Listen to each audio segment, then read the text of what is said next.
Бичээч Стенүн Эрлийн зохины дуйл 1-р бүлгийн 20 дугаар хэсэг. Хотын бүүдгэр гэрлүүд цонхоор нанивчих саруулхан байрны зочны өрөөнд вискийн шимэн суух эрдэнэ бодол давтжээ. Өмч хувьчлалаас баггүй ашиг хүртэж нэр нөлөө нь улам тэлэн хөрөнгөж буй түүний санааг чухам юу зовоогов. Томоохон төслүүдээс гарын үсэг зурх төдийдэл хүртэх авилганч түүнд хангалттай ихийг авчирдаг. Гэтэл болормоотой уулзсан тэр үдшээс хойш ануужинг урдынхаас хавьгүй их бодох болж ийхүү бодлогширч суугаа нь энэ. Салахыг хүсээгүйч ануужин шиг эрх дураараа бүсгүйг хорж зогсоох амар биш. Тэр тусмаа хандлага, хавчлага, гар хүрсэн явдал нь хэрэг сэтэрсэн болохоор аргадан тайтууруулах арга байсангүй. Ааваараа мундагдуулан ажлаас нь халуулж гадаад руу явах боломжийг нь зогсоож чадсны дараа тайвшрах болсон. Гол зорилго нь ануужинг шантрааж өвдөг сөгдөн гуугаад ирнэ гэж тооцсон боловч төгөлдөр гих үл таних хэрэг гарч ирснээр хор шарнаас нь дүрлцгийн сацуу хүсэл тачаал нь сэтэрлээ. Хуучин эхнэр нь ор хүнжилдээ онцгой биш намблаг даруухан юм шиг адлаа гэрэл цацарсан бүсгүй. Гундган дахь мөстэй вискийг нэг мөр залгилчхаад харилцуур шууран танил дугаар руу залгалаа. Байна уу дарга? Чи хаана байна? Гэртээ. Хэрэг гараа юу? Тийм ээ. Миний бизнес цаад болох нэг хүн гараад ирлээ. Тэгэхээр чиний авдаг хэдээс хомслно л гэсэн үг. Хим? Тийм том хүн үү? Эрдэнэ нуг хөхрөн малгар улаан нүрээ илвснэ. Аятайхан хүн олоод жаахан түншээд өг. Хинтээ уулздаг, юу хийдэг, ямар хүн болохыг нь мэдмээр байна. Нэр нь төгөлдөр. Улаан хуар нь засварын газар ажиллаулдаг. Гिचгээд удсаа таслаж орхив. Хэдхэн хормын дараа янгир хочод ядмаа гэхээр улаан хуарангийн зүгт давхиж явлаа. Ядмаа бол онцгой содон зүйл бараг үгүй дунд зэргийн нуруутай шөрөмслөг туранхаа биетэй олны дунд амархан уусчмар нэгэн. Харин үргэлж ямар нэгэн зүйл ажиглаж тооцоолж байдаг мэт хүйтэн харцтай цавир ногоонууд нь анхаарал татна. Хүмүүс ядмааг харанхуй шүн яг л муур шиг хардаг, онцгой өвцтэй гэж үнэн худал нь үл мэдэгдэм зүйл ярьдаг нь чухам нүднийх нь өнгнөөс үүдэн дэгстүүлсэн хэрэг байх. Багаасаа зах буудал хавар өссөн тэрээр халаасны хулгаагаас эхлээд элдв ажил хийж явсан ч хэрэг үүрч шоронд ял эдлэж үзээгүй нь түүний хуулийн өргөн мэдлэг овжин сэргэлэнгийн ач тус биз. Хууль суларч нийгэм задгаарсан энэ үе янгир ядмаа шиг хялбар олз хаагчдад туйлын таата боломжийг нээж өгчээ. Халаасны болоод орон байрны жижиг хулгай бол эрсдэлтэй алхам. Харин хэн нэг том хүний даатгсан ажлыг гүйцэтгэх нь түүнд амар санагдсан тул тун амархан дадаж гарчсан билээ. Ганцхан өдрийн дотор төгөлдөр гэгч залуугийн талаар хангалттай судалсан боловч дээш нь мэдэгдэх гэж яарсангүй. Бизнес нь өдрөөс өдөрт өргөжин тэлж буй төгөлдрийн мөнгнөөс илүү эргэн тойронд нь эргэлдэх бүсгүйчүүд тэр дундаа ануужин маш их таалагджээ. Эхнэр нөхөр биш, үерхдэг хосууд бас биш. Гэтэл энгийн найзууд гэж хэлэхээргүй дотн харилцаа нь сонирхол татсан. Тэрээрээ төрсөн өдрийн цайлганд явсан төгөлдөр ануужин хоёрыг удаан хүлээсэн боловч хамтдаа гарч ирээд хамтдаа байр руу орж нууц хүслийг нь талаар болгочихжээ. Энэ хоёр чинь явуулддаг юм байна гэж хорсонгүй шивнсэн ч чухам ягаад хүмүүсээс нуугдаад байгаа учрыг бодоод олсонгүй. Ихэд цогцсон төгөлдрийг сугдан дэмэнсээр таксинд суусан ануужин гэгээ охин минь аав нь удахгүй очлоо. Хэмээн бовтнохыг үл тоон гэртээ дагуулan очжээ. Би хаана байна гэгээ. Төги энд түр амарч ийм согтуу яаж? Тэрээр төгөлдрийг арай ядан орон дээр хэвтүүлчихэд гадуур хувцсыг нь тайлж байхдаа зүрх нь хүчтэй зогслон сандравж эргэлдсэнгүй. Ялгууны цочин мэлэмрэх харц чандлын уйггүй зүтгэлийг бодох тусам ухрах хүсэл нь унтарч байлаа. Төөгөө минь Чи ямар сайхан хүн бэ? Энэ орчлонг ганцаараа туулж яаж барна? Гэж өөрийгөө зөвтгөн бодсоор дэрэгдэн хэвтэхдээ аль хэдийн нүцгэрсэн байв. Бусдын өлөн шунаг нүдийг хужирлаж ирсэн энэ сайхан биеийг Эрдэнээс өөр хинч нүцгнээр нь хараагүй. Гэхдээ Эрдэнэ бол ёсолж ханилсан эр нөхөр нь. Харин төгөлдөр хинсэн билээ дээ. Хайр дурлал хүнийг зоримог бас харлаган болгодог. Догдлол айцаа даран түр хэвтээд гараа сунган тэрснээ дур хүсэл хоромхон зураасан айц болгоомжлыг нь үргэн их л гоё тайвширчхав. Эхэндээ эмээж ичиж байсан ч энэ бүхэнд төгөлдрийг дуртай байна гэж бодон улам бүр чангаар гиншин хайртай гэж тасралтгүй шулганаж байлаа. Үйл айлыг өвдөлт мэдрэгдэвч энэ нь маш гоё мэдрэмж өгнө. Гэтэл төгөлдөр Мишель минь, хайрт минь гэж гэнэт хэлснээ ануужинг доороо оруулаад хөлийг нь гойзойлгон гарлаа. Хизээч үлээ дээ нэг удаа чи талигаа чихнэртэй минь тун адилхан юм а гэж хэлж байсан. Юугаараа гэхэд энийгээд л өнгөрсөн. Хожмын зургийн цомгоос Мишелийг харахтаа маш адилхан бие галбартай болохоо анзаарч итгэл найдвар нь улам нэмэгдсэн. Гэтэл сая ануужинг биш Мишелийн нэрийг хэллээ. Тэгэхээр согтуу үедээ хамт байгаа хүнийг биш хамгийн хүчтэй хадгалагдсан хуучин дурсамжтай санан андуурсан хэрэг. Энэ нь байж болох зүйлж анууж нь маш их гомдолтой санагдав. Гэвч энэ агшинд элдвийг бодох сөхөө байсангүй. Энэ харийнхаа төлөө эцэг хүртэл явна. Хэнд ч цайгаа тавьж өгөхгүй хэмээн шийдэн тангаргалж байв. Энэ мэдрэмж хүртэл үнэхээр гоё санагдана. Анууж нөхөртөөгөө олонтой цэнгэж байсан ч рүүн жирсхийн бөмбөрдөх мэт тийм сонирхон мэдрэмж авч үзээгүй. Ануужа чи юу? Өөр хэн байх ёстой гэж? Уучлаарай. Би согтоод л. Би хүссэн юм а. Санаа буцаав гэж чин үннээсээ хэлэхдээ өөрийг нь Анука гэж биш Ануужин хэмээн бүтэн нэрээр дуудсан нь гомдолтой санагджээ. Архиа хэтрүүлж гэж чи намайг тас алгахдахгүй дээ. Санаа хүн шүү. Би өөрөө хүссэн. Тэгээд л болоо. Намайг гунигалахаа зайгаад л тайлхруулахыг оролдож байна.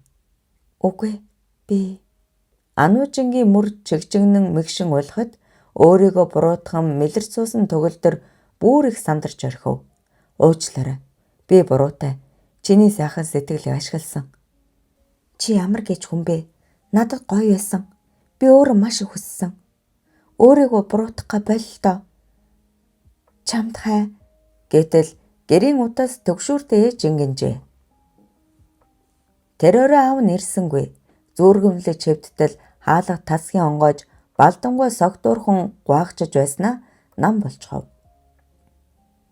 Гэгээгийн зүүдэнд өнөөх чимээнүүд зүүддэн холилдон цэлгэр ногоон талд зогсох хагаад өөдөөс нь цагаан даашинцтай үзэсгэлэнтэй эмэгтэй алхаж ирнэ. Нүүр царай нь маш тод харагдах боловч ойхин ягаад ч юм нэрийг нь санахгүй байлаа.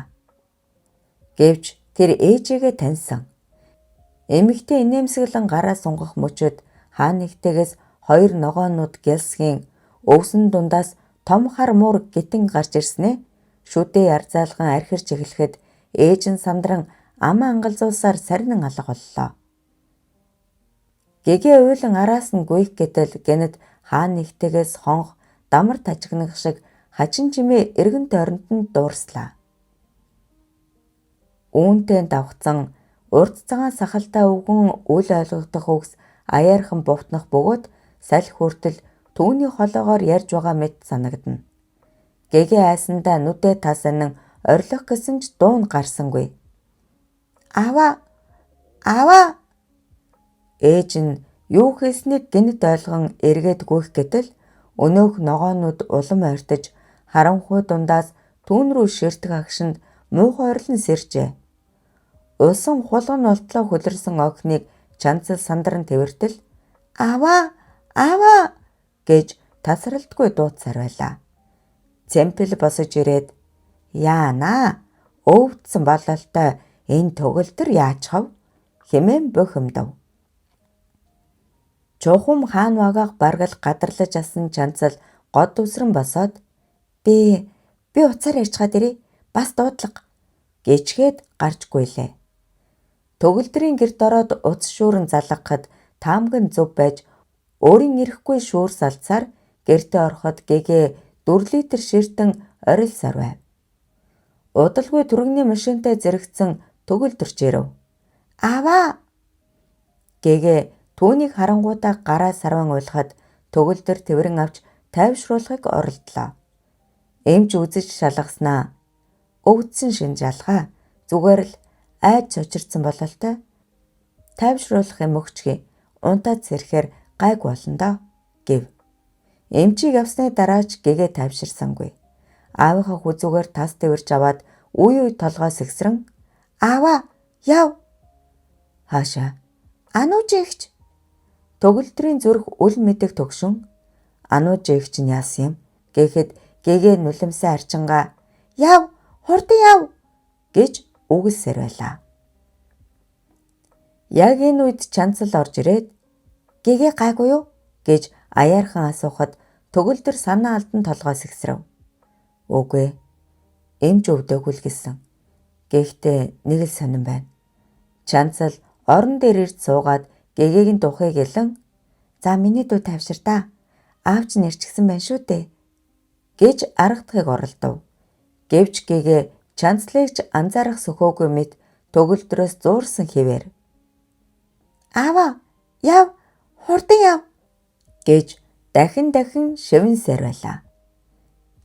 Гэгээ өмнө нь ч хаяа хачин зүйл ярьдаг байсан бөгөөд зарим нь үнэн болж таарч байсныг тэр сайн мэдэх төгөлдрийн нуруугаар хүйдтан "Чанцлаа, чи дүүгээ харж бай.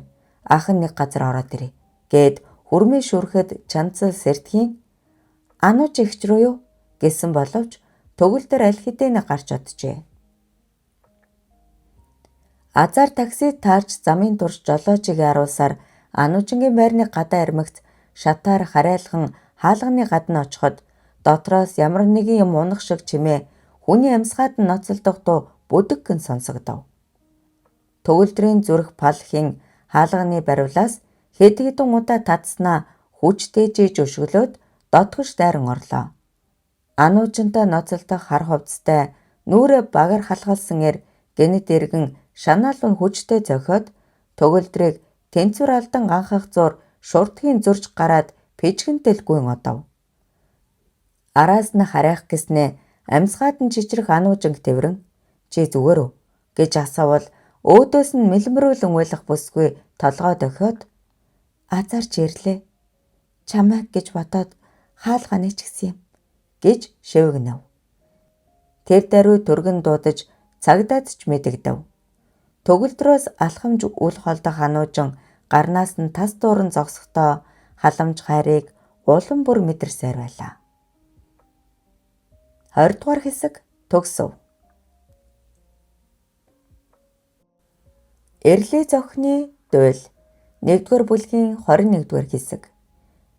Хичээл тарж сургуулийн үдээр 4 хувцастай охид инээлдэн гарч ирэхэд намрын намуухан салхинд шаргал навч сээсэж тэнгэрд усны шувууд зэллэн гангнаж байв. Үйтэнгийн 3 охин урд хархан үсээ намруулан алхасаар бусдаас тасран гэрийн зүг явцгаалаа. Тэд гаргаараасаа хөдлөлдсөн маргаашин хичээл дуртай дууныхаа тухай амууралдан ярилцсан. Хоёр найзыгаа үе толгой дохин чимээгүйхэн толгой дохих өндөр нуруутай гойлог нарийнхан биетэй том харнууд цагаан царайтай охин бол ялгуун. Тэрээр зургийн хавцаа цээжиндээ тэврэн алхах бөгөөд инээмсэглэх тоолонд хазар нь ягааран гэрэл цацрах шиг болж байв.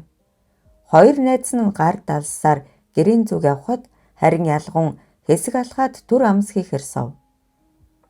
Зурун өнгөрөх хүн бүрийн царай төрх нүдний харц үйл хөдлөлийг ажин онцгой гойд зүйл олж харахыг хичээнэ. Аав ээж нь ажилдаа харин ах нь гадаад руу сурахаар одсон тул гэртээ яаран харих хүсэл байсангүй. Ер нь л ганцаараа суугаад бодол давтан мөрөөдөж ээлдэв сонин зүйлийг сэтгэлдээ ургуулan зурах дуртай охин. Тэнгэр бүрхэн харанхуйлж салхилж эхэлмэгц дуртай дургүйхан босоод гэрийн зүг ажуухан алхахдаа ер нь л ганцаараа суугаад бодол давтан мөрөөдөж элдв сонин зүйлсийг сэтгэлдээ ургуулan зурах дуртай охин. Тэнгэр бүрхэн харанхуйлж салхилж эхэлмэгц дуртай дургүй босоод гэрийн зүг ажуухан алхахдаа яг араас нь хүйтэн харцтай хоёр ир дагахыг огтхон ч анзаарсангүй. Борооны ганц нэг дусал унаж эхлэхэд ялгуун алхаагаа тургасган байрныхаа гадаа ирлээ. Гудамж бараг эзгүй хүмүүс ч гэр гертээ аль хэдийн орсон бололтой. Орц руугаа ормогц ард нь хөлийн чимээ гарахыг сонссон ч эргэж харалгүй дээш өгсөх үед хэн нэгэн хүн араас нь айхлах чимээ сонсогдсноо гэнэтхэн амийг нь хамхан тэврээд авлаа. "Туслаарай" гэж хэлэх гэсэн ч хоолойн зангирч дуун гарсангүй. Шатны ард хог хаях зориулалт бүхий харанхуй мухар бий. Өнөөхөр түүнийг сарвалзуулан чирсээр тийш аваачхад бас нэг хүн гарч ирээд хөлнөөс нь татан өмдийг нь шувтлав. "Хурдлаарай." "За, ямар сайхан амтан бэ? Хурдлаа чээ." "Энэ орцонд хинж байхгүй, ажил тарах болоогүй" гэж түргэн ярилцах хоёр ир нэлээд судалгаа хийсэн бололтой. Ялгуун эсэргүүцэх тэнхэлгүй олж айсандаа бараг муужран ухаан алджээ. Амийг нь удаан таглаж амьсгал боогдсноос биеийн сулран татганаж эхлэв. "Хөөе тэнгээ, хүн аллаа." Арын ир гараас суллах тэрхэн агшинд "Туслаарай" хэмээн байдаг чадлаараа хашгирч амжжээ. "Өө муу мал, хуц мул алар минь, өөрөө тэрвэр, би эхлэе. Хүлээ, би бэлэн болчихлоо." Чармай нүцгэн охины биеийг хэдэнтэй элбэж амжаад хатуурч гозоорсон эргэтнээ салтаарун зүглүүлтэл хаалга тасгийн онгоог сонсогдож мунаг эрс санд мэд дээш өгсөн зүгтлаа. "Туслаарай" хэмээн хашгирсныг сонссон эргүүлийн цагдаа төмөр тэр даруй шууган орж ирээд нүцгэн хэвтэх охиныг харж дээш пижгэнэлдэн гүйх чимээ сонссон ч хэсэг танигдсны чимээгүй гулдах охинд эхэлж туслахаар ухсгийжээ. Дээврийн нээлхийгээр гарц угтсан хоёр ир орсороггүй алга болж хэрэг явдлыг гэрчлэх хүнч олдсонгүй. Гентийн халдлагад өртсөн ялгуун хэдэн өдөр ухаан санаан самуурч үйл алиг сэргсэн хойноч мөрдлөгөд нэмэр болохоор зүйл хэлж чадсангүй. Азар охинд муу юм тохиолдоогүй ч тэр өдрөөс хойш нэг л өөр болжээ. Урд нь цаваа сэргэлэн хүн бүртээ инээлтэн ярилцдаг байсан охин бодлогоширсон дуу цөөдөө нэгэн болов. Харанхуй орц араас сонсогдох хөлийн чимээ үйл таних хүний харц хүртэл түүний зүрхийг түгшээдэг байлаа.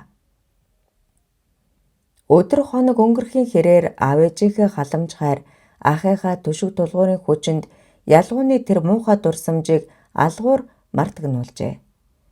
Шархан бүрэн эдгээгүй ч амьдрал үргэлжилсээр ахлах сургуулаа төгсөн гэрийнхнийхээ хүслээр их сургуульд элсэв. Гэвч урдных шигээ гэгэн цайглан инээмсэглэл түүний нүрэнд дахин тодорсонгүй. Харин тэр орой төрсөн өдрийн баярын ширээний дэргэд өндөр нуруутай дөлгөөн харцтай нэгэн залууг анх харахтаа ялгууны зүрх үл мэдэг догдолсон юм. Яагаад ч юм бэ? Тэр хүний харцанд айц төрүүлэх зүйл байсангүй. Шунхай занж эвгүй өнгөч үгүй. Ердөөл нэг дулаан 50 мэдрэмж. Тэгээд л 2 жилийн турш бараг мартагдсан байсан тэр гэгэн инээмсэглэл ялгууны царайнд тодорч ер бусын догдлол дүүрэн харцаар сэмшим ширтжээ. Энэ инээмсэглэлийг хамгийн түрүүнд анзаарсан хүн бол бэлгүн. Дүүгээ бусдаас дулж танихгүй хүнтэй ярихч дургүй олсоор удсныг тэр сайн мэднэ. Харин өнөөдөр ялгуун анх удаа өөрөөр харагдаж байлаа. Төгөлдөр. Бэлгүүн дотроо энэ нэрийг аяархан давтан бовтнолаа. Тэрээр хэдхэн удаа уулзсан ч ямар хүн болохыг гадарлахтайгаа болсон. Шудрах түшигтэй хүнийг өөрийн ирэхгүй татах тийм дулаан зан түүнд бий. Таксийн цуух мөчөд ануужин санаатай мэт төгөлдрийн гараас хөтлөн хажууд нь зэрэгцэн суухыг хараад бэлгүүн үл мэдэг шүүрс алдлаа.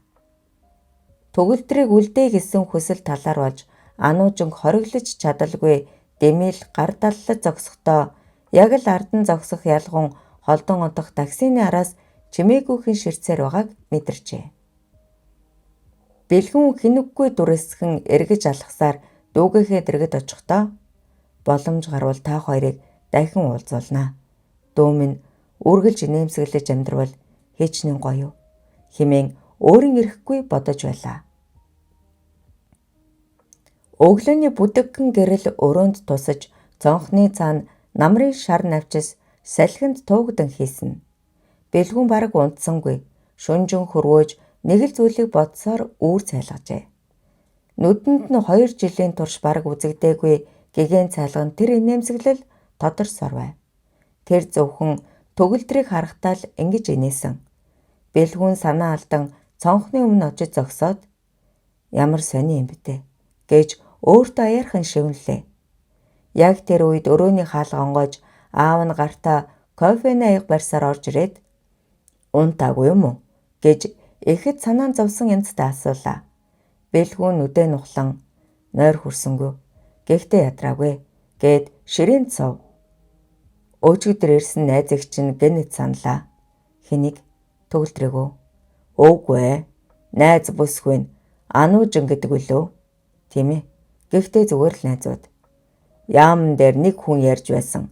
Франц руу мэрэгжил дээшлүүлэх шалгалтанд хамгийн өндөр авсан эмч эцсийн мөчөд нэрээ татчихсан гин. Нэрийг нь сонссон чинь өнөөх бүсгүй байсан. Өөрөө нэрээ татсан гэж үү? Тийм гэсэн. Гэхдээ би нэг их үнэмшихгүй байна. Ийм том боломжийг тэр хэмжээнд хүрч чадсан хүн зүгээр орхино гэж байдаггүй юм да. Манай салбарт ийм залуус хэрэгтэй шүү дээ. Зарим нэг буруу санаатай хүмүүсийн л яг энэ мөчөд бэлгүүнд нэгэн ухаалаг санаа төрж тэр даруй төгөлдрийн давхин очиход нойргүй хонсон төгөлдөр дөнгөж тайвшран унтсан гэгээ айж чочин жижирэх анууч нар ухтлаа.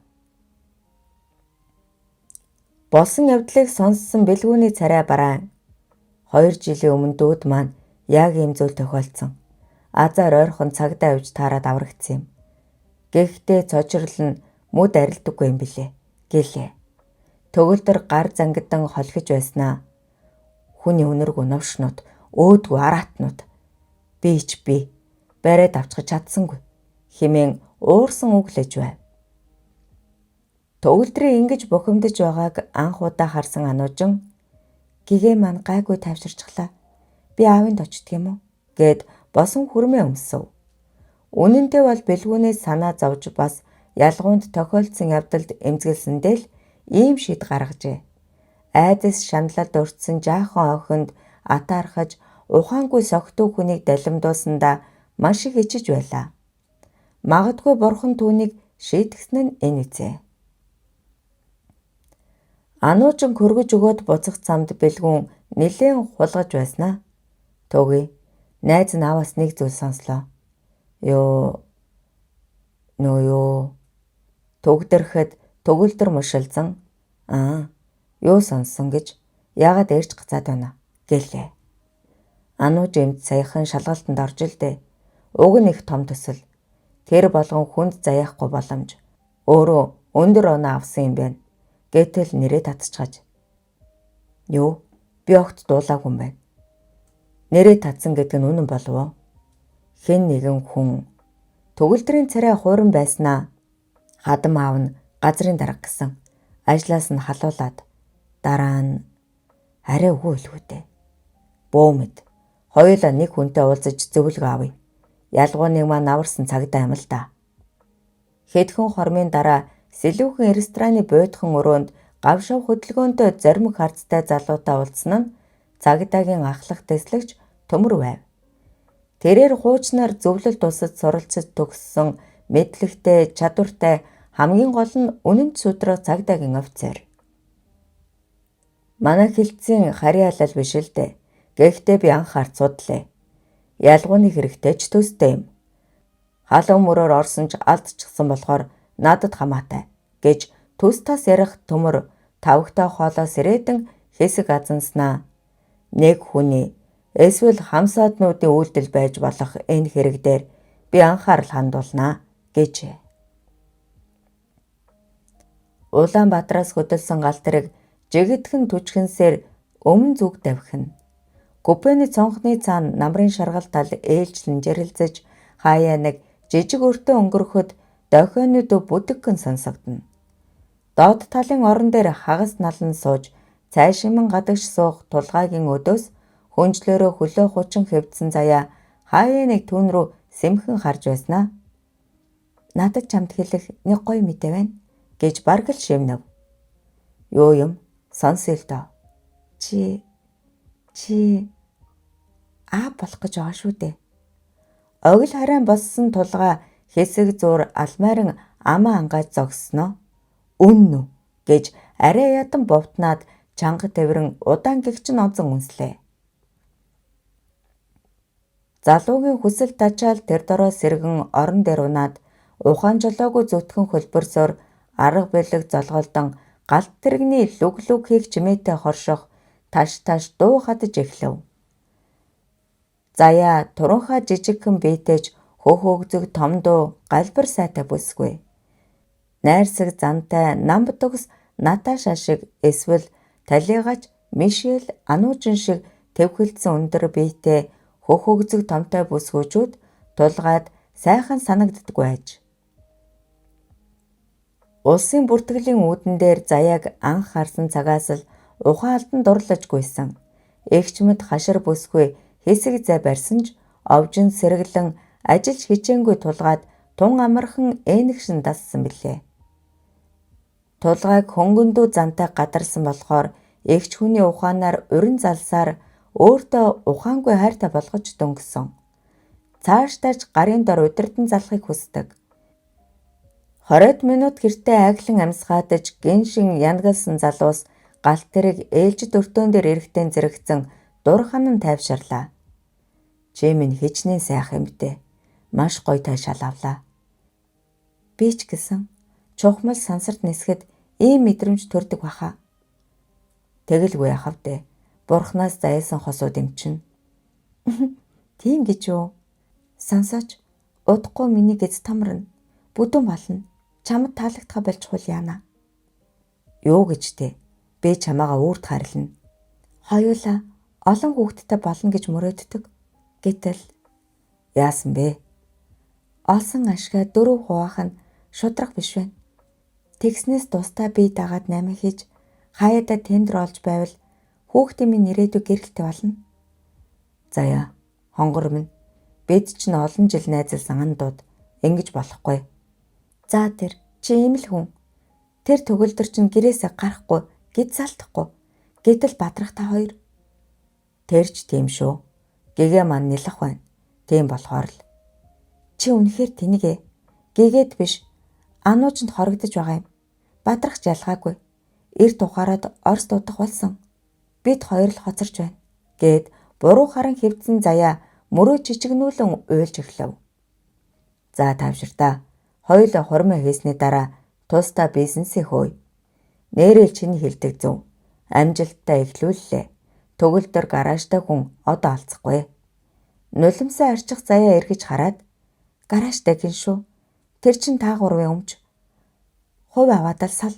Тэр мөнгөөр өөр газар үл хөдлөх хөрөнгө авбал ирээдүйд үн хүрнэ гэж зогсолтгүй бовтонсаар эцэст нь тулгаагаас ам аваад санаа амран урдаар амьсгаа авчээ. 21-р хэсэг төгсөв. Эрлийн зохины дуйл 1-р бүлгийн 22-р хэсэг. Овжин сэргэлэн янгар ямаа хүссэндээ хүрч чадалгүй золтой гар дуурчгалгүй ам мөлтөс зугтаад хэд хоног нам жим хэвдэв. Түүн шиг хүн хаан хизээ толгоогоо нуухаа хандахгүй. Гэвч ядмаад мэдээ зөөдөг энд тэнд чиг тавьдаг найдвартай хамууд цөөнгүй бий. Хэдхэн хоногийн дотор төгөлдрийн тухай хангалттай мэдээлэл цугларчээ. 3 найзын ажил өдөр ирэх тусам өргөжин урд хойноос сэлбэг бараа материал татдаг хуучин орос машин мотоциклоос эхлээд шин загварын машин хүртэл зардаг болсон гэн. Тэрч бүхэл хэд хэдэн байрлал газар авч алстаа шатхууны бизнес рүү орох төлөвлөгөөтэй тухайч дуулдав. Энэ бүхнийг сонссон ядмаа үл мэдэг жумалзан харин ч нэг сонирхолтой хүн гарч иржтэй гэж аманда бовтнаад захиалагчтайгаа уулзахаар тохирон хотын захын нэгэн цайны газрын тусгай өрөөнд очиход "За, юу болж мэдэв?" гэсээр мэдчгүй өгцсөн хушууч норов нүдний шилээ зассан хямсагнав. Энэ занд нь туйлын дургүйж худлаа инээмсэглэн тал засах ядмаа тамхи асаангаа "Төгөлдөр гэдэг нөхөр чинь жирийн засвар чинь биш юм байна. Нилээн хүлжиж яваа хүү юм байна шүү дээ" гэв. "Яаж байна? Яри л да." Урд хойноос сэлбэг бараа татдаг. Хуучин орос машин мотоцикл янзалдаг байсан чинь одоо шинэ машин удаж зардаг болж. Тун удахгүй шатхууны бизнес руу орно гэж ойр хавийнхан нь ярьж байна. Том мөрөөдөлтөй гар юм аа. Ядмаа жуумалзан хөрөмнийхөө өөрт гараа шургуулж нэгэн зургийг гарган ширээн дээр тавив. Бас энэ хүүхэнтэй их дотн юм байна. Нөхрөөсөө салсан эмчгэлсэн. Зургийг хараад царай нь хувьс хийсэн ч төдхөн хэвэн болж хоолоогоо засах норов. "Тийм үү? Чи илүү хөдөлгөөн хийгээгүй ээ" гэж дуугаа өндөрсгөв. "Яалаа гэж танд хэрэг болж магадгээд. Та таних юм уу?" "Үгүй дээ. Сонсч л байсан юм байна" гэж норов ханга дуухан хариулаад зургийг ивхэн өвөртөө хийв. "Чи одоохондоо юу ч бит хийхээ. Энэ асуудлыг би өөрөө дарагтайгаа ярив. Энэ ажлын хөлс чинь" гэд бодолтой зүйл сарвайх норвын харцанд шунлын оч газ хийхийг Янгир ямаа аль хэдийн анзаарчээ. Ануужинг сайн мэдэх норвын толгойд тээс өөр бодол төрж эхлэв. Энэ бүхэн зүгээр нэг хэрүүл маргаан биш байжээ. Эрдэнэ ягаад энгийн засварчныг сонирхож араас нь хүн тавьсны учрыг дорхно ойлгосон бөгөөд даруйхан Эрдэнэтэй холбогдсон товчхон мэдээлэл дуулгаад "Цаашид юу хийх вэ? Таны даалгаврыг сонсъё" гэж долгоноор өнгөөр асуулаа. Нор бол төрийн хувцс өмссөн хоёр нүртээр. Тэр хэнд тал олж хинээс хэрхэн ашиг унахаа сайн мэднэ. Эрдэнэ төгөлдөр хоёрын маргаан дундаас томхон олзоолох боломж нээгдсэн төдийгүй үзэгслэн дануужинг өвөртлөг мөч эрхийг ч үгүйсгэхгүй. Шатхууны агуулга барихаар төлөвлөсөн газрыг нь олж мэд өөр элдв юм хийсний хэрэггүй гэхээрд нь их л хүйтэн өнгөөр хэлчихэд утсаа тасалжхав. "Өмхий гахаа чинь зайгаа авч байх шив. За яах вэ? Учрыг нь олноо" хэмээн бутнах норов өрөөндөө хэсэг холхон бодол хэлж зогссноо ахиад л утсаа шууран дугаарыг эргдээд "Шүн залгасан дуучлаарай. Яралдаа уулзах хэрэг гарлаа. Уцаар ярих боломжгүй" гэчгээд гэрээсээ гарчээ. Их сургуулийн найз прокурор амар бол түүний өрөөсөн дугуй. Хууль сахиулж ард олны амар амгалан байдлыг хангах гэхээс илүү эд баялаг эрх мэдэлд туйлын дуртай ирвэлээ. Тэдний уулзалд тун богинохон болж хоёр найз цаашид хэрхэх тухайгаа ян тан ярилцсан тохироод гар барин салжээ. Тэр нэг шөнөөс хойш төгөлдөр охиноо илүү анзаарч харах болжээ. Гэгээ үеийн хүүхдүүдээс арай өөр өсгөлүүн биетэй том хүүхдүүдээс дутхгүй хурдан цэвэр ярьдаг байв. Цэнхэр нүдтэй цагаан царайтай болохоор гудамжны хүүхдүүд түүнийг Оросын шонхоор шар муужгаа хэмээн ил цагаан хочлон шоолж шороо цадсан үснээс нь чангаан зовоодогч гэгээ огт тоодоггүй. Элдвэр хэлж шоглсон хүүхдүүд рүү том цэнхэр нүдээ цавчлгүй цоо ширтгэхэд нөгөөдөл нь нэг л эвгүй санагдсан мэт дууга хураан холдчихдаг байлаа. Хамгийн хачирхалтай нь тэр хаяа насанд хүрсэн хүн шиг зүйл хэлдэг байв. Ануужинд муу зүйл тохиолдохыг мэдэрсэн нь хачирхаж гайхмар содон зүйл байсан төдийгүй "Маргааш бороо орно, ануу ирнэ" гэж гэнэт хэлэх бүрд яг л хэлснээр нь болдог байв. Иймэрхүү зүйл нэг биш удаа давтагдсан тул төгөлдрийн сэтгэлд үл мэдэг төгшөөр төрөх болж танилуудаараа дамжуулан охиноо цэцэрлэгт өгсөн ч байдал дээрчсэнгүй. Эхний өдрөөс л хүүхдүүд төдийгүй зарим багш хүртэл түүнийг сонин хүүхэд хэмээн шивэр авир хийж элдхэн гадуурхана. Харин гэгээ урдын адил тайван хэвээр цонхны дэргэд ганцаараа сууж тэнгэр ширтэх тэр охин заримдаа наснаасаа хитргээрт ухаацсан мэт санагдана. Хичнээн завгүй байсан ч төгөлдөр заавал өөрийн биеэр охиноо цэцэрлэх түргэж бас оройн нь авдаг байлаа. Энэ нь гэгээд маш их таалагдсан бололтой инээ талдан элдвийг шулган ярих бөгөөд нэг удаа чанцлыг авахаар очиход ихэд гомдон хэсэг дуугах хураажээ. Миний охин, аавд нь зав гарахгүй байна. Чи хардаа, Бадрах ах нь зөндөө машин явуулсан. Энэ бүхнийг зарж мөнгө олгох ёстой. Бас хүмүүсийн эвдэрсэн машиныг оншилж, засаж, тэднийг баярлуулах нь бидний үүрэг. Гомдож болохгүй зү гэж уучлахад охин гэнэт инээгээд би дахиж гомдохгүй. Бадаах удахгүй ирнэ. Бас хөөхөн ихч нар. Сахалтай том хүнгээд зөндөө хүмүүс ирнэ. Та машинаа зарчихсан хөхт бол тэд баярлах байх та гэжээ. Гэгээ ахаад л зөв тамаг хэллээ. Бадрах удахгүй ирнэ. Эрэх эрэхтэй орос бүсгүй ойлгоод байгаа хадам ээж аав болох Наташа Сэргэ нартай ирнэ. Тэд хурмын ёслол хийх далимдаа илүү том бизнес руу хамтран орох гэрээ хэлцэл хийх учиртай. Энэ нууц төлөвлөгөөг хинч мэдэх учиргүй атал гэгээ таамаглажээ. Ахаад л гайхшралд автсан төгөлдөр охиноо тэврээд чи яаж мэдсэн юм? Аав нь бүр гайхлаа. Гэхэд би зөөдөлдөг. Зүүдэнд шар хувцтай өвөө, бас урт захалтай өвөөж ирдэг. Бас ээж маань. Бас ногоонуудтай муур. Охин минь, энэ тухай чи хэндэж бөөхлээрээ бид хоёрын нууцолог. Төгөлдрийн ухаан санаанд аавах нь ярьсан түүх зурсхийн орж охиноо ухсхийн тэврэн үнсэхдээ ийм дуу алдав. Гэхдээ зүс буруу хүү гэж хэлсэн. Магадгүй гэгээгийн маань тийм ээ. Охин маань нас бэд хүрсэн тэр үед хэмээн итгэл төгс бодон санаа алдан суусаар байлаа.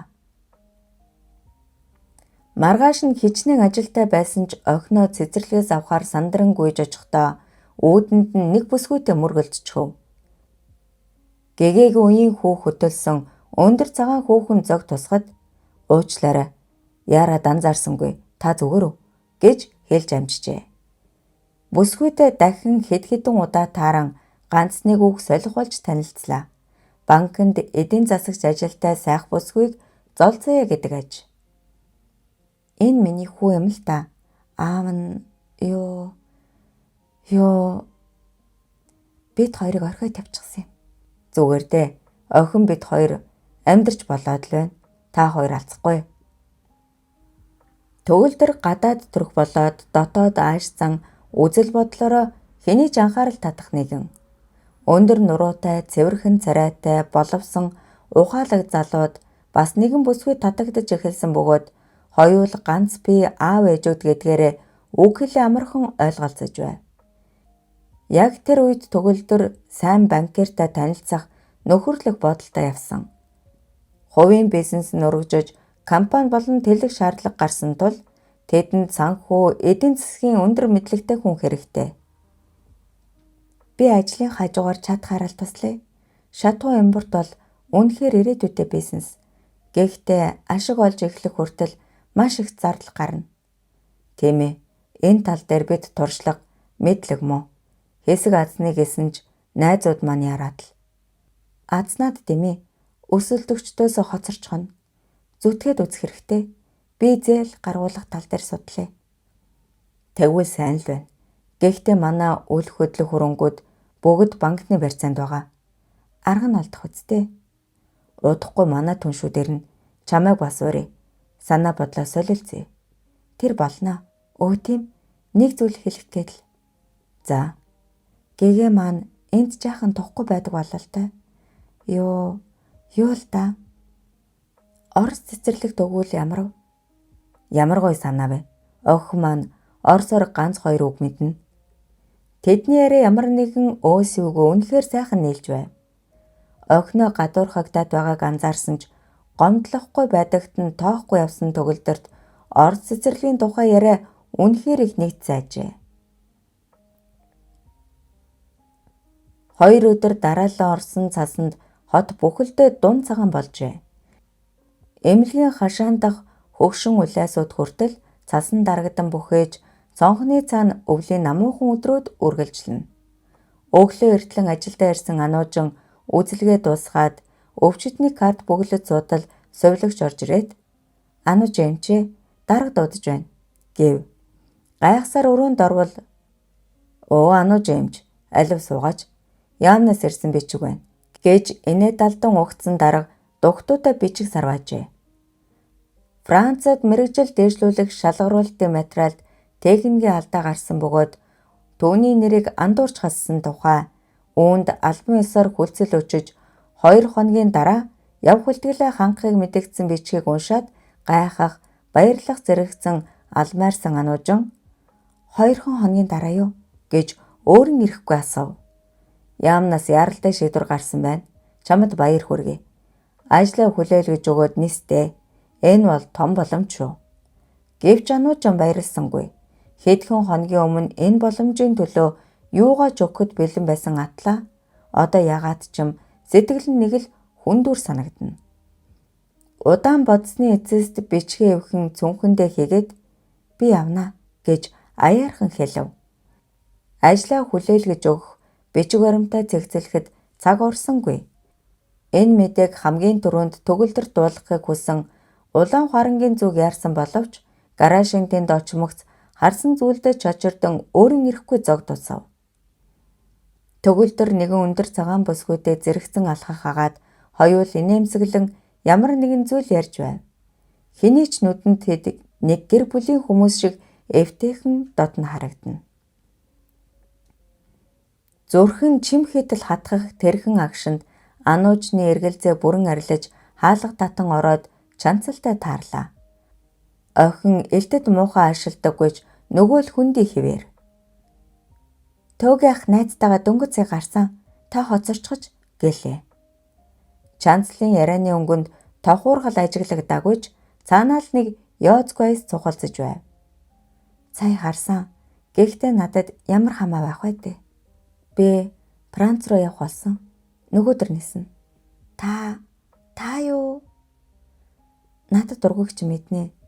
Гэхдээ би биш, өөр хүн биш шүү дээ. Энийг л хэлээ дээ" хэмээн үйл ойлгогдох зүйл хэлчихэд хариуц сонсолгүй гарч оджээ. Гэртээ ормогцол өөрийн ирэхгүй зүрх шимшрэн хувь заяанд гомдон цөрхрөн уйлж эхлэв. Сайхан бүсгүй жаргадаггүй гэж юутай үнэн өгөв. Бодох тусам гомдол төрж удтал мэгшин уйлсны эцэст үйл айлыг тайвширч хувц сунраа аялуулан явах бэлтгэлээ базаав. Хоолойгоор нь хоол цайж давхгүй ганцаардаж Улаанхаранлуу гүйж очоод бүх хүннээ хэлмээр санагдаж байвч зүрхэлсэнгүй. Аавынд очихоор шийдэн таксинд сууж биелэхгүй хайр үргэлжийн ганцаардал гунигллаа гэртээ очмогц таягдан хаяад сэтгэл онгойтол хууж хөрөн хонжээ. Гэхдээ явхаас өмнө төгөлдөртөө сүүлийн шөнө хамтдаа өнгөрөөхөр эрс шийдэн дэлгүүрээр орж дарс жимс амттан цуглуулан оройхон ширээгээ засч хоолоо бэлдэн дуусаад цонхны өмнө очиж зогслоо. Гадаа дахин цас орж эхэлжээ. Маргааш энэ хот, энэ гэр, энэ хүнээс холдно гэж бодохоор зүрх нь үл мэтэг өвдөнө. Тэрээр гүнзгий санаа алдаад цаг руу нэг харав. Одоо түнд хүлээхээс өөр зүйл үлдсэнгүй. 22 дугаар хэсэг төгсөв. Эрлээ зохины дуйл 1-р бүлгийн 23 дугаар хэсэг. Аав ээжийнхээ бас хайртай ахыхаа хүслээр элссэн их сургуулийн амьдралыг ялгуун огт сонирхоогүй. Лекц, семинар, залуусын залхам яриа, үг өдөөлт, зарим багш нарын сонжсон харц. Энэ бүгд үнэхээр утгагүй санагддаг.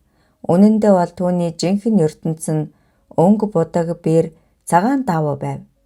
Тэр ихэвчлэн хүний гоо сайхныг дүрслэх дуртай. Урлагийнх нь хананд инээмсэглсэн бүсгүйчүүд, бодолд автсан хөгшөд, гэнэ хүүхдүүдийн хөрөг эгнэн өрөөстэй. Гэвч төрсөн өдрийн тэр үдшээс хойш нэг л зүйл өөрчлөгдөж хүний нүд зурах дуртай болсон байв. Тэр тусмаа ганцхан хүний нүдийг Нэг зураг дээр намуухан нэмсгэлсэн харц, нөгөө дээр нь гунигтай, бас нэгэн дээр нь алсыг ширдсэн мэт. Хачирхалтай нь хичнээн өөрөөр зурхыг хичээсэн ч бүгд нэг хүний нүд болж хувирна. Ялгуун бэрээ тавиад зургаа хэсэг ширдсэний эцэст өөрийн ирэхгүй үл мэдэг инээмсэглэв. Төгөлтөр хэмээн аяархан шивнэгтэй хазар нь ягаран том хар нүдэнд нь хайр гэрэлтэд ирлээ. Гутаагдан доромжлогдох төгсөн бараан дурсамжийг үлдэн хөөсөн тэр залуугийн харц анхны учирлаар л зүрхэнд нь шингэн халуун дулаан илж бүх биеэр нь тархсан. Энэ хэдэн өдөр бодлоо салахгүй үргэлж тодрох тэр дүрийг, тэр харцыг цаасан дээр буулгачаад мөрөөдөл давтан харц суух нь хичнээн жаргалтай гэж нүдээ тасаан нь бодлогширт суутал хаалга тогшсоор хүн ороод ирлээ. Өө шүрээ чи бишээ та яаж хизээ гэж мэгдэх өнөөх бүсгүй сайхан хар нүдээ тормолзуулан инээснэ. Өчигдөр ирээдээ манай дүү тавгэрхэд өө яна очгоо юу болоо? Гайгүй үе жаахан айлгадаг юм. Одоо зүгээр. За зураачаар сони юутай? Пөөх юун олон нүдвэ? Байцаа эн чин тийм ээ мөн. Үүнхээр сайхан залуу байх нэ. Харц нь гунигтай адлаа ухаалаг. Бас цайлган юм. Энэ зургуудыг хараад л бараг уулзсны дайтай болчихлоо шүү. Нэрээ юу? Хүн явлаад л. Их чинь юу гэж худлаа хэлэх вүлээ дээ. Би чамд бол багш л гэсэн үг. Ихч гин шүү. Нэг насаар л. Хөөе, 2. За бууж өглөө. Хизээ буцхав. Нөгөөдөө л. Тийм ээ. Би бууж өгөөгүй л явна. Ойрхон байдаг чухал юм шиг. Хэцүү юм. Нөгөөдөр буцнаа. Үеийнгийн 2 найз зовлон жаргалаа хуваалцсан удаан сууж ярилцав. Шөрөө бол нэгэн цагт Монгол турагтны оюутан мис тэмцээний дэд байранд шалгарч авсан үзэгсэлэн төгс бүсгүй. Тэрээр яг л ялгууны адил хүчирхийлэлд өртөх шахан сэтгэл зүрхээ шархлуулж авсан төдийгүй ганцхан эр хүнийг хайрлан түүндээ үнэнч явсаар өдийг хүрсэн. Нулимс цээлэгнэх хархан нүдээ сэм арчих 2 найзын дотор уужруу бололтой инээд алдан өнд эцгэв. Чиний хайр хүрэхэд илүү ойр юм. Харин минийх дэндүү хол хэмээн шүрээ хэлэхэд ялгуун инээд алдан мэдхгүй юм да. Гэхдээ би дотоод ертөнцийн аль хэдийн тэр хүний ихнэр болчихсон. Нэг бодлын гуниг шаналлгүй амар санагддгийн гэлээ. Би чам шиг урлагийн ертөнцийг илүү гүн ойлгодог бол надад ч айтайхан байх үз. Гэвч хүлээгэл үлдлээ. Тэр ануужийн ихчиг бас өрөвдчихлөө. Яг л наад шиг цөхрөлтөө нэгэн бололтой. Тийм шүү. Би бэлгүүн ахыг дагаад очие гэж хэдэндээ бодсон. Гэвч зөрхлөхгүй л байна. Чамаас тийм зан гарахгүй. Хүлээсэн энэ дээр. Хэмээн гангар гунгар хүүрэнсээр гэртээ дөхмөгц удаан тэвэрлсний эцэс чүрээ. За би зунаас нааш ирэхгүй. Чи сэтгэлээр уналгүй байж байгаараа да. Зав зай гарвал ярина. Гэхэд ялгуун толгой дохиод тэгнэ. Чи хэд зармиг шүү. Хүний нутагт болгоомжтой байгаараа да. За хүйтэн байна ордоо. Би явлаа. Шүрээ гунхалцан алгасаар явж одоход сая л жихүүцнээ мэдэрсэн ялгуун үл мэдэгхэн амьсгаа аваад гэрлүүгээ яран оржээ. Нэг жил гаруйн турш танхай хүчингийн хэрэг сэжиглэгдэн шалгагдсан сорив болдын нотлох баримт хангалтгүй гэсэн үндслээр прокурор хэргийг хэрэгсгүй болгож суллав. Хацрыг нь хөндлөн хэрсэн гүн сорив хүйтэн харцсан урдын хിവэр. Шоронгоос гарсан тэрээр өөр хашаач явсангүй. Шууд Янгир ядмаагийн дэрв. Тэр хоёр хорих төвд анх танилцаж удалгүй гал хамт болсон билээ. Амьд мэд гараад ирвөө гэж ядмаа жумалзаад архи барихад болд толгой дохиод баргал ял авахшихлаа шүү. Дахиад ингэж гоймоо хөдөлж болохгүй юм байна гэснээ архиа нэг амьсгаагаар татчихав. Тааж угаасаа их төрөмгөө яруу хүн шүү дээ. Чээл хэлсэн болохоос үнэн үг. Одоо цаг үе өөр болж Хууль айжмаар чангарах нь тодорхой. Бид хоёр одооноос ухаантай хөдлөх хэрэгтэй. Хүчээр сүрдүүлж юм авах цаг өнгөрч байна. Их мөнгө олё гэвэл толгоогоо ажилуулах хэрэгтэй болж дээ. Тэр үнэн шүү. Би ч заримдаа яарч гэдэл байдгийм. Шорон хүн сургадаг гэхээс илүү зал хаадаг бололтой. Нас яваад ч тэрүү илүү амар тайван амьдрахыг хүсэх боллоо. Гэхдээ хоосон гэрд хохий цуугаад биш шүү дээ. Тийм учраас ухаантай хашир хөдлөж мөнгө олох хэрэгтэй. Би нэг сонирхолтой хүн олчихсон. Мөнгө үнэртэж эхэлсэн шүү. Гэд Норвегийн тухай мөн төгөлдрийн тухай бүгдийг ярив. Болд хацрынхаа сорвийг элбэж сууснаа. Норвегийн ард хэн байгаа бол тэр хүндэл учирвэ. Яарсны хэрэггүй. Надад амжуулах нэг ажил байна. Юу юм? Чи санаж гэнэ үү? Мөрдөнд цуг байсан чалхааг. Тийм. Найз бүсгүйгээр гүрдүүлдэггүй.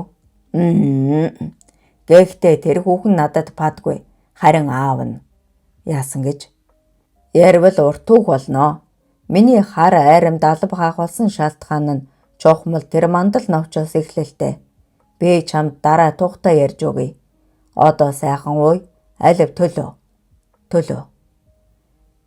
Сорив болдоогийн зангараг Янгир ядмаагийн овжин зан ихэд нийцдэг агаад хэн хинээж хүндэлдэг.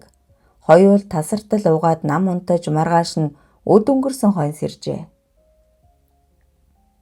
Хэд хоног амарсан бол нэг өглөө эртгэн босон сахлаа хусч хуучин савхин хүрмэ өмсөөд явъя. Нөгөө хүнтэй уулзах хэрэгтэй байна. Гэд хоёул такси хөлөглөн 7 буудлыг зорив. Удалгүй намхан хашаатай жижигхэн гэрийн оролцоо ирээд буулаа. Янгира, чи үзэгдээд хэрэггүй. Би мэд мэдчихэд л гараад ирнэ. Гэчихэд хашаа даван орсон болд гэрийн үүдэнд хэсэг чимээ чагнаснаа дотгош орчхов. Хоол бэлдэж суусан хүүхэн гайхан харснаа толгой дохиод цаяаглан байрлаа. Ингрийнхэн цаанаас том хөх бултай хагаад эргээд явхад өгцгөн бандагнаад цаанаал нэг тажаал төрүүлэм санагдана. Яасан ч том болов дээ. Тали гачтай их төстэй юм хэмээн тэрхэн зур бодод амьдсан болд би жалхаагийн мэндийг дамжуулахаар ирлээ. Харин чи сүрхүү үнэнч бүсгүй юм гэж хягтансан хоолоогоор өгүүлв. Юу? Би огт хамаагүй хүн. Тийм байх та. Юу болоод өнгөрснийг тэр ярьсан. Хүү чинь аав чинь хаачаав? Аав инүүхэн. Төв бишээ одоо ирнэ. Худлаа хэлэх муухай шүү. Аах нь бараг жил хагас хоригдлоо. Хэд зүүхэн л байна. Гэд болд үндэв. Чухам юун тухайг хэлээд байгааг сая л ойлгосон оюуна хацар дээр нь гүн соривтой мөс шиг хүүтэн харц дээрээс сүрдэн ухарсан ч оронд тулан гэдрэг унлаа. Царай зүсээр гойд сайхан биш цэвэрхэн махлаг бүсгүйн төрөх сорив болдод тунчиг танил дотн санагдаж хүсэл сэрлийг нь маш их хүчтэй өдөөжээ. Тэрээр оюунагийн цамцыг уржих шахан тайлаад өмнө нь булцаан бомбах том хөх рүү улангасан араатан шиг дайрахад нүдээ тасансан бүсгүй юу ч хийж чадсангүй. Амралтын өдөр боловч төгөлдөр үдийн цайгаа яран ууж суулаа. Учир нь хэд хэдэн машин зарах тохироо хийсэн тул тун удахгүй хүмүүс ирнэ. Охин гэгээн цонхон дээр тогтсон цанан дээр хуруугаараа элдв дүрс зуран сараачж зогсноо гэнэтхэн Аава ануугч холоо явна гэжээ. Төгөлдөр аяга ширээн дээр тавин нэмсгэлээд хаашаа явах юм хэмээн өгөөрдөн асуулаа. Мэдгүй. Гэхдээ холоо явна.